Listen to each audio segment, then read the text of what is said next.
ពីមូលនិធិគ្រប់គ្រងរបស់អង្គការ CWDCC សហគមន៍កំពង់ត្រឡែកបានក្លាយខ្លួនទៅជាសហគមន៍ទេសចរណ៍ធម្មជាតិដែលអាចឲ្យប្រជាជនចំនួន149នាក់មានជីវភាពល្អប្រសើរជាងមុនចាប់ពីយើងរៀនជាមួយនឹង CCC នេះយើងដឹងច្រើនដោយសារមិនផ្ដោតទៅលើអង្គការសូម្បីតែមិត្តភ័ក្តិសូម្បីតែក្រុមហ៊ុនឬក៏អ្នកដែលមានធនធាននៅក្នុងស្រុកគឺទាំងវិញ្ញាធម៌ទៀតយើងអាចគៀងគរបានសហគមន៍កំពង់ត្រឡែកទទួលបានជោគជ័យក្នុងការគៀងគងធនធានជាបន្តបន្ទាប់ទូយ៉ាងដូចជាការិយាល័យស្ពានប្រវែង100ម៉ែត្ររានហាលនិងផ្លូវចូលសហគមន៍1500ម៉ែត្រគៀងគរធនធានក្នុងស្រុកនេះ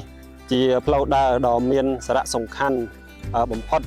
សម្រាប់សហគមន៍ដើម្បីមាននិរន្តរភាពទៅថ្ងៃមុខបាទ